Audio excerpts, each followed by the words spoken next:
एक 19 साल की लड़की सुबह 4:30 बजे मध्य प्रदेश के सीधी बस स्टैंड से नर्सिंग का एग्ज़ाम देने सतना के लिए निकलती है। बस आज आम दिनों की तरह ही ओवरलोड है।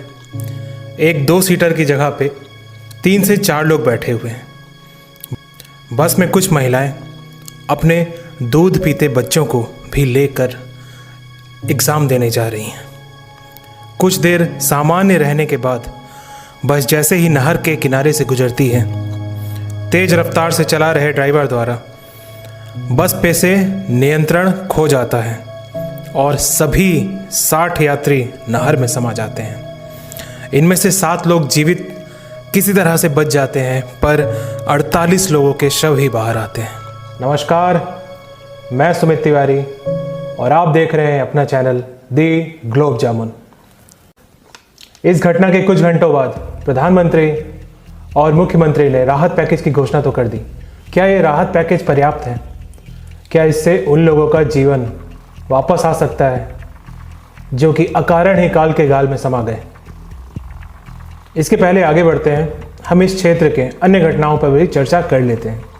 सन 1988 के सतना जिले में लिज्जी बांध में खराब सड़कों की वजह से ही रक्षाबंधन के दिन बस गिरने से कम 100 यात्री मारे गए थे।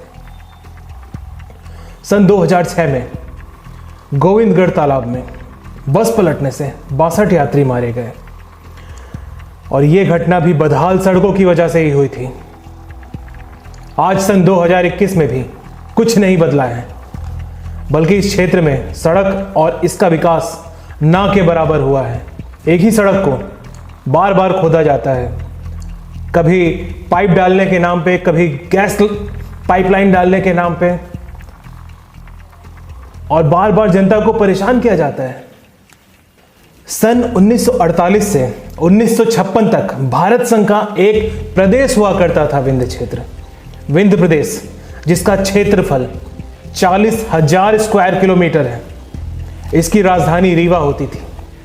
वर्तमान के रीवा, सीधी, शहडोल, अनूपपुर, सिंगरौली, पन्ना, छतरपुर, टीकमगढ़, दतिया और उमरिया जिले पूर्व विंध्य क्षेत्र के हिस्सा हो चुके हैं।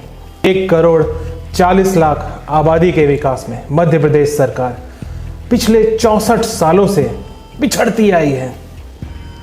भारत के अन्य पिछड़े प्रदेशों की तरह ही विंध्य प्रदेश विकास में पूरे देश में सबसे पिछड़ा हुआ है। यहाँ नौकरी के लिए पलायन करते युवा देखे जा सकते हैं। बाकी क्षेत्रों से ज़्यादा पलायन इस क्षेत्र में होता है।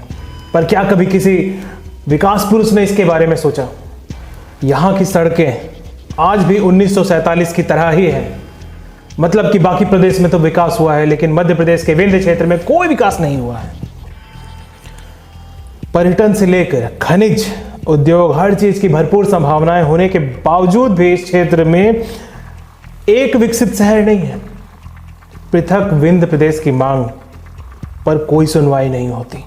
पूरे देश में हीरा कहीं पाया जाता है तो विंध्य क्षेत्र के पन्ना में है।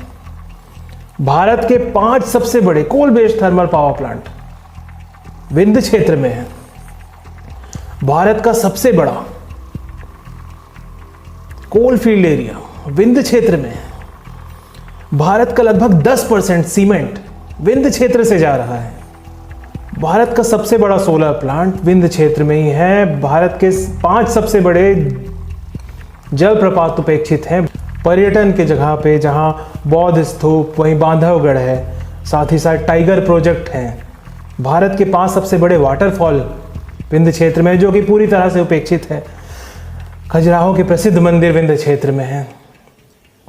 उसके बाद भी पर्यटन के नाम पे यहाँ कुछ भी नहीं है। कुल मिलाकर पूरी तरह से विकास से पिछड़ चुके हैं विंध्य क्षेत्र को आशा की अगर कोई किरण दिखाती है तो वो है नए प्रदेश का निर्माण। और नया प्रदेश अगर निर्मित होगा तभी इस क्षेत्र का विकास भी संभव है। अथवा भोपाल से अगर आप शासन करेंगे तो विंध्य क्षेत्र का विकास संभव नहीं है और आए दिन ऐसी घटनाएं होती रहेंगी, सड़कें बद से बदतर होती जाएंगी। धन्यवाद।